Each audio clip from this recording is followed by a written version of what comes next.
Hello again guys, good morning ulit, welcome to my channel and it's me again, ang inyong chismosong ka-Alda vlogger na kahit na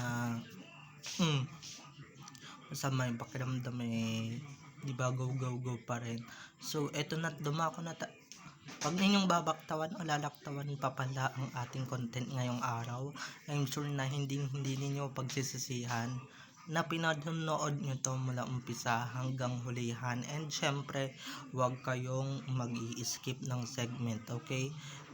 Ibig sabihin nun guys, buuin ninyo start to finish kasi importante guys na malaman ninyo ng buod-buodan ating ang ating update ngayong araw.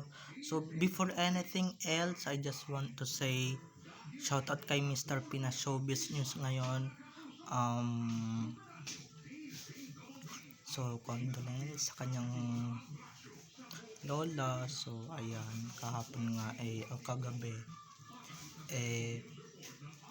nawala na ng lola si Mr. Pinas Showbiz News ngayon dahil si Lola Granny, isang number 1 Aldab fan, she passed away earlier kanina or kagabi, diba, nung kagabi.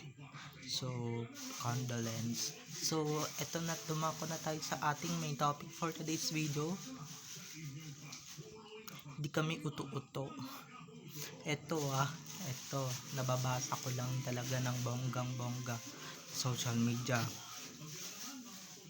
Mukhang may binabalak ata yung taisyon na i-guest si Alden Richards sa kanilang programa, syempre para mag-promote. Kung papayagan siya ng management niya, 'di ba? So ito na guys, watch this mamaya. Ipapaliwanag ko sa inyo ng buong buo. So ito na guys, watch this. So, eto na, dumako na tayo sa ating main topic for today's video. Pasensya na, hindi na ako nag-CTTO. So, eto na nga, isa na namang uto-uto ang nabasa ko sa social media, ha. Isang uto-uto or pang-uuto na naman sa atin ito. Eto nga ang nabasa ko. Isang malaking fake news at isang malaking kabobohan na naman ang lumalaganap. Dahil ang pinapakalat nila is si Alden daw magiging sa Itbulaga for promotion. For promotion and for promotion, 'di ba, ng kanyang pelikula na sigurado namang magpa-flop dito sa mga sinihan dahil di naman buong sinihan aarkilahin ng pelikulang yan para mapanood ang kanilang pelikula. Pero pagka nauto nila, di wow, diba? And eto na nga, diba, ba't siya pupunta dun? Kung diba, di mabe-breach of contract siya. Yung ibang ang taga Kanguso Network na artists di nga makatawid-tawid sa show kung saan sila nagsimula. Yan pa kaya, 'di ba? Marami namang venue sa GMA para makapag-promote si Alden, 'di ba? Andiyan yung Showtime, 'di ba? Nandiyan yung mga Magandang Buhay, ASAP, AOS, 'di ba? Yung at kung ano pang venues, 'di ba? TV5 man yan or sa GMA. At sana naman maalala mo, no? Sana naman maalala mo na talagang binaboy kayo ng Itbulaga, binaboy kayong mag-asawa. 'Di ba? Baka nakakalimutan mo na 'yon, and syempre, 'di ba, nandun ka lang naman para makipagplastikan. At hindi mo sure, 'di ba? Baka hindi mo naman talaga asawa. Baka hindi naman si Main ang nandoon. Dahil alam ko si Clone ang nandoon tuwing Sabado. 'Di ba? Pero malay nyo naman, 'di ba?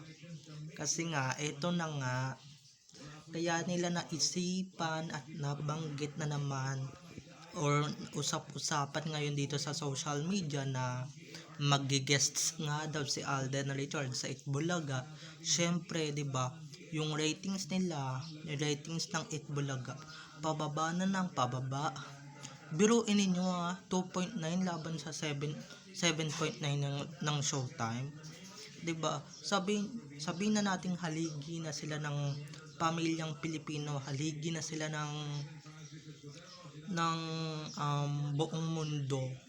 Haligi na sila, kasama na natin sila noon sa tanghalian. Pero guys, hindi nagre-reflect doon ang tunay nilang pag-uugali, dahil yung nakikita natin araw-araw before puro ka plastikan lang, 'di ba? 'Di ba? Kala ko ba kaya nyo na 'di ba? Kala ko ba hindi nyo na kailangan ang isang Alden Richards para lang makaahon ang show ninyo. Tapos ngayon, isang iglap sa isang kisap mata, gusto ninyong mag-guests si Alden sa show ninyo. Napakakapal ng pagmumukha ninyo. Diba? For what? For promotion? Pero malay nyo naman, hindi ba? Kung papayagan siya ng management niya, good luck.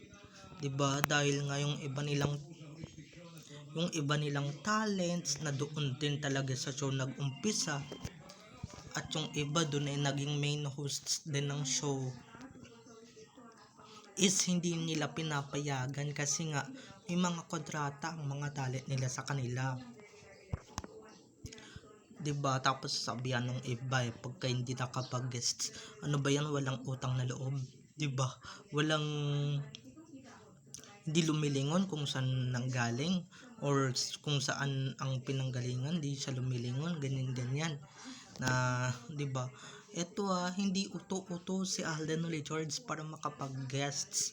Kaya nyo lang naman nasasabi yan, or na kaya ko lang naman na na-feel to kasi nga maraming malaganap, and syempre kumakalat sa social media na ganito nga yung news, ganito nga yung balita, na may mga kumakalat na balita na magigest nga daw si Alden, pero hindi pa nga confirmed. Pero malay nyo naman harangin siya ng Kanguso Network, 'di ba? Kasi nga nag-iisa na lang siyang prize talent ng kanilang istasyon.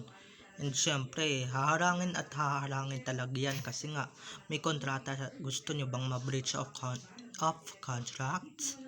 'Di ba? Pero malay ninyo one day, 'di ba? Sa ASAP nga nakapag-guest siya, 'di ba? Ng 2 beses.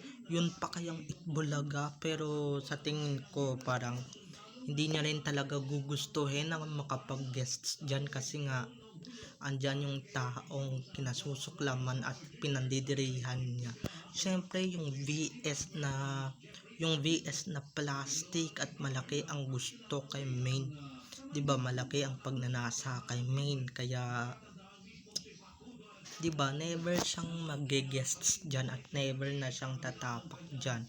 Pero malay nyo naman pagka lumuwag-luwag, 'di ba? Wala nang kontrata, wala nang mga harang-harang, 'di ba? Malay nyo naman lumuwag-luwag na yung sitwasyon, and syempre yung yung kontrata niya, yung mga kontrata ng ibang artista na doon nagsimula at doon nag-umpisa, 'di ba? Malay nyo naman, 'di ba? Pero nek nyo, hasa pa kayo, 'di ba? Ganyan din naman ginawa nyo noon kay Rochelle, 'di ba? Na sinabihan ng mga TVJ fans na walang utang na loob, walang ganito, ganito na, 'di ba? Okay lang na mawala ng utang na loob, 'di ba? Hindi na uso yung natatanaw ka ng utang na loob. Unang-una, kung wala naman na kayo sa network, wag na kayong hihingi ng ganyang utang na loob, dahil guys, hindi na uso yan sa panahon ngayon, okay? Bibihira na lang yan. Pero ako, malaki utang na loob ko sa mga supporters ko dahil iba sila, 'di ba? Pero tong mga to, onti na lang ang sumusuporta, kaya ayan, karma, 2% 2% na lang ang ratings, 2% na lang ang nare-receive na ratings, tsaka bumababa kesa kesa bumababa ratings ninyo, kailangan nyo tulong ulit ng isang Alden Richards or ng Aldab. 'Di ba? Hindi na ba kaya? 'Di ba? Nasaan yung pagyayabang ninyo na kaya ninyo, na hindi na kailangan si Alden sa Itbulaga, hindi na kailangan si Alden sa show. 'Di ba? Lalong-lalo na guys pag yung hindi naman talaga totoong si Min ang nandoon sa show na yon, kasi nga 'di ba wala naman na itulong si Clonet sa inyo, maski nga yung si Karen Istro, si Miles Ocampo, magbanggit na ako ng pangalan na si Riza May, hindi naman sila nakatulong na pataasin ang ratings ninyo, bagkus pababa pa ng pababa, 'di ba? Pababa pa ng pababa ang ratings ninyo.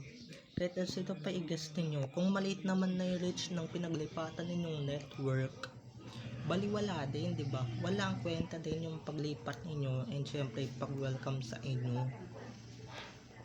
'Di ba? Walang kakwenta-kwenta nga rin yung paglipat ninyo diyan sa show, sa, ti- sa TV5 na 'yan. 'Di ba? Walang kakwenta-kwenta, dahil kung ako ang magsasabi sa inyo, walang nanonood diyan. Ang pinapanood lang ng mga tao, GMA at ABS-CBN, 'di ba? Yung TV5, ano ba yung mga palabas diyan, 'di ba? Puro basketball, puro walang kwentang palabas. Kaya walang nanonood at walang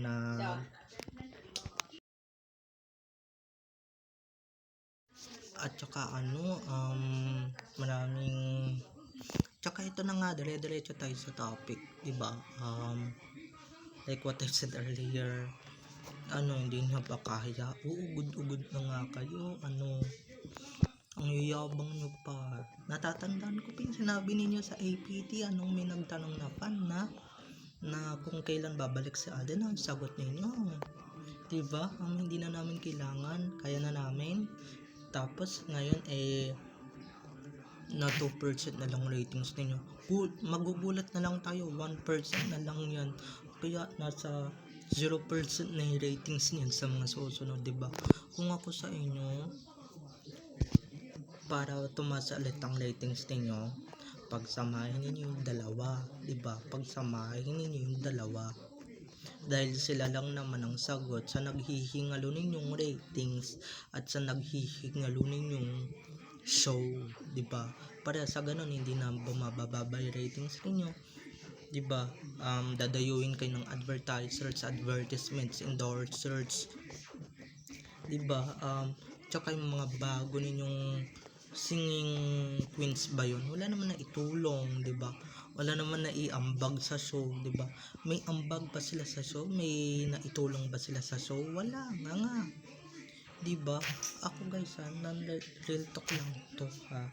Kung hindi ninyo matanggap yung real talk na sinasabi ko, di ba? So, paalam na mga ka-ADN. Have a nice day. Keep safe and God bless. So, wag ninyo guys kalimutan na mag-subscribe dito sa aking channel, and syempre wag ninyong kalimutan na i-click ang notification bell para sa ganon ma-notified kayo sa mga susunod ko pang lalabas na mga videos patungkol kina Main at Alden. Bye bye everyone. Bye bye.